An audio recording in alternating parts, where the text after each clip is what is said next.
Hello guys, तो आप सब आ गए हैं मेरे यूट्यूब चैनल पर ए टू जेड टेक्निकल चैनल पर। तो आपको फटाफट से एक नई जानकारी देना चाहता हूं जो कि अभी अभी आई है। ये जानकारी टायरों से रिलेटेड है। तो आप सबको बता दूं, मैं 1 अक्टूबर से नए टायर खरीदने के नियम आ चुके हैं। फटाफट से मुझे फॉलो करें ताकि मैं आपको पूरी डिटेल दे दूँ। हेलो गाइस, तो मैं आपको बता रहा हूँ नए टायर की खास वजह क्या है और उसके साथ चलने का कैसा रहेगा, कैसे चलेंगे, नए टायर का कितनी मजबूती रहेगी, कितना कुछ देगा ये माइलेज वगैरह, एवरेज वगैरह सब। तो मैं आपको बताना चाहता हूँ नए टायर के बारे में। तो आज नियमों को जानते हैं और समझते हैं नया नियम क्या है। देश भर में 1 अक्टूबर 2022 से नए डिज़ाइन के टायर मिलेंगे। वहीं 1 अप्रैल 2023 से सभी गाड़ियों में नए डिज़ाइन के टायर लगना ज़रूरी होगा। ये आवश्यकता हो गई है दोस्तों। अभी अभी ये सूचना जारी हुई है। इसके बाद दूसरी देखते हैं, नए नियम में टायर की रेटिंग की जाएगी। मतलब टायर की पूरी रिसर्च की जाएगी। तो पेट्रोल डीजल की बचत के हिसाब से सरकार टायरों के स्टार रेटिंग का भी एक सिस्टम ला रही है। अभी भारत में बिकने वाले टायर की क्वालिटी के लिए BIS यानी ब्यूरो ऑफ इंडियन स्टैंडर्ड नियम है। लेकिन इस नियम के ग्राहकों को टायर खरीदने के दौरान ऐसी जानकारी नहीं मिल पाती जिससे उनका फ़ायदा हो। मैं उन सब बताना चाहता हूँ कि ऐसी कोई जानकारी नहीं दी जाती जिससे हम लोगों को फ़ायदा हो। आते हैं अपन उसके बारे में भी देखते हैं। तो रेटिंग सिस्टम को ऐसे समझें। आप सबको बता दूँ मैं रेटिंग सिस्टम क्या होता है। जब आप फ्रिज या AC खरीदने जाते हैं तो सबसे पहले रेटिंग दिखाते हैं। इससे बहुत हद तक उस प्रोडक्ट की क्वालिटी और बिजली की खपत के बारे में पता चलता है। हमें ऐसा कोई भी टायर के बारे में नहीं बताया जाता, कितना पेट्रोल खर्च होगा, इतना कुछ भी नहीं बताया जाता। तो वहीं समझते हैं, बिजली की खपत की rating bureau of energy efficiency की ओर से दी जाती है। इसके साथ जिस साल रेटिंग दी गई हो उस साल का भी लिखा रहता है।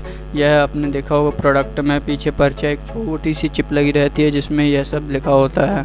बट टायर में ऐसा कुछ भी नहीं है। ऐसा ही रेटिंग सिस्टम नए डिज़ाइन के टायरों के लिए लाया जाएगा जिससे कस्टमर खरीदने से पहले देख पाएगा। हालांकि ये सिस्टम कैसे बनेगा और कस्टमर की मदद कैसे करेगा, इसकी जानकारी अभी भी चल रही है। आइए देखते हैं उन टायरों के बारे में। मोटे तौर पर 3 कैटेगरी के टायर होते हैं, जैसा कि C1, C2, C3। ये नए प्रकार के टायर आने वाले हैं दोस्तों। आप भी फटाफट से अपनी गाड़ी के टायर चेक करें और देख लें कौन सा कैसा टायर है, कितनी क्वालिटी है, कितनी रेटिंग है। आइए देखते हैं। C1 category tyre passenger car में, जैसे कार हो गई, अल्टो, स्विफ्ट डिजायर, ये आती कारों में C1 के टायर लगेंगे। आप भी फटाफट अपनी कारों के बारे में देख लें और कौन से टायर लगेंगे ये ज़रूर जान लें। मैं आपको ये सब अपनी लिंक पे दे दूंगा। आप फटाफट से मेरी लिंक को क्लिक करके आप पूरी डिटेल निकाल सकते हैं।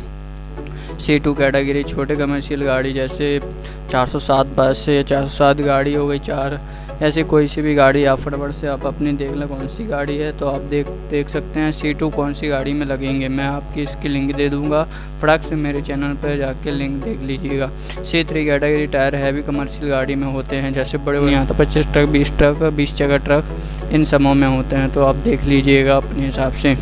अब इन तीनों कैटेगरी के टायरों के लिए ऑटोमोटिव इंडिया स्टार्टअप यानी IAS के नियम और पैरामीटर लागू होंगे। आइए देखते हैं, इसको भी समझते हैं ये क्या चीज़ है, आखिर क्यों सरकार नए टायर निकालना चाहती है।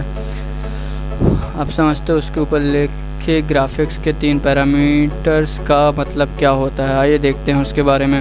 रोलिंग रजिस्टर्ड कोई गोल चीज़ ज़मीन पर रखती है तो उस पर लगने वाले घर्षण यानी फ्रिक्शन को रोलिंग रजिस्टर्ड कहते हैं। कार के केस में जो एनर्जी गाड़ी को पुल करने के लिए लगती है उसे रोलिंग रजिस्टर्ड कहा जाता है। अगर रोलिंग रजिस्टर्ड काम है तो टायर को ज़्यादा ताकत नहीं लगानी पड़ती। मतलब समझते हैं ना भाई, अगर कम है तो टायर को ज़्यादा ताकत नहीं लगानी पड़ती। इससे पेट्रोल डीजल की खपत कम होगी, माइलेज यानी एवरेज भी बहुत अच्छा देगा। तो फटाफट से आप तैयार हो जाइए कहीं भी घूमने जाने के लिए। आप ये ज़रूर देख लें आपके कौन से टायर हैं। तो देख लीजिए, नए डिज़ाइन के टायर बनाने के लिए कंपनियां रोलिंग रजिस्टर्ड यानी टायर के शेप, साइज और उसके मटेरियल पर काम करेगी ताकि गाड़ी का रोलिंग रजिस्टर कम हो सके। उसमें देखा जाएगा वेट ग्रिप को भी बहुत ज़्यादा महत्वपूर्ण होता है। आपने देखा होगा हर टायर पर वेट ग्रिप बना रहता है। बिना वेट ग्रिप के कोई भी टायर ऐसा नहीं होता।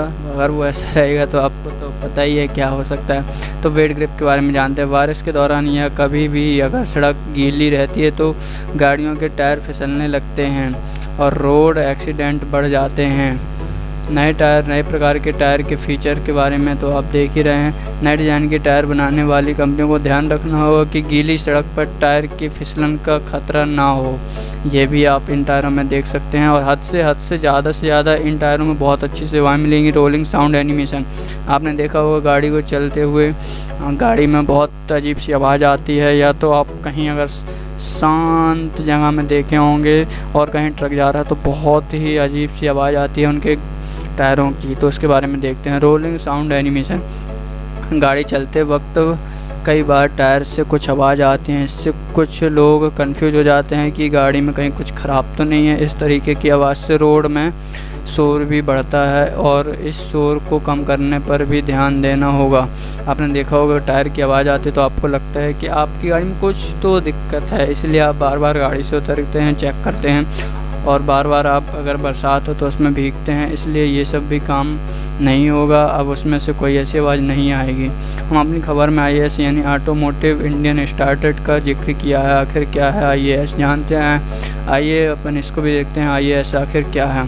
देश में बनने वाली गाड़ियों को इंडियन स्टैंडर्ड IAS और IAS यानी ऑटोमोटिव इंडियन स्टैंडर्ड के नियमों को मानना पड़ता है। व्हीकल की डिज़ाइन, प्रोडक्शन, मेंटेनेंस और रिकवरी को IAS ही देखता है। चलो ठीक है, इसके बारे में बहुत ही अच्छा इस बार कंपनी ने निकाला है। आपने देखा होगा चलते चलते बारिश का मौसम है, ऐसे में रोड एक्सीडेंट का खतरा ज़्यादा रहता है, इसलिए ड्राइव करते वक्त अलर्ट रहें, सावधान रहें। आपकी सुरक्षा हम सबकी सुरक्षा। और हाँ, वैसे तो आपने कार फिटनेस टेस्ट करवा ही लिया होगा। जिन्होंने नहीं कराया वे आज ही ये पॉइंट चेक कर लें। तो गाइस, आप लोग तो ये सब जानते होंगे। कार की सर्विसिंग, वाइपर को सही रखें, चेसिस पानी साफ़ करते रहें, ब्रेक चेक करते रहें। सबसे ज़्यादा ज़रूरी है ब्रेक चेक करना, उसके साथ साथ टायर चेक करना। आप जैसे ही नियम लागू होते हैं इसके बारे में ज़रूर पढ़ें, ज़रूर देखें। और अपनी गाड़ी आप देख लें कौन सी गाड़ी है आपकी, फटाफट से आप अपनी गाड़ी के टायर चेक कराएँ और इन बातों को बहुत ज़्यादा ध्यान दें। जैसा कि ये C1, C2, C3 ये नए प्रकार के टायर हैं, आपको फटाफट से चेक करना होगा आपके कौन से टायर हैं। तो फटाक से मेरी लिंक में आइए और मेरा चैनल सब्सक्राइब कीजिए, फॉलो कीजिए, लाइक कीजिए। फटाक से मेरा चैनल सब्सक्राइब कीजिए। मैं इसके बारे में और भी आगे जानकारी दूँगा। फटाक से मेरे चैनल को सब्सक्राइब कीजिए और आ जाइए मेरे चैनल पर। लिंक मैं इसके बारे में पूरी डिटेल दे दूँगा, लिंक पर देख लीजिएगा आप।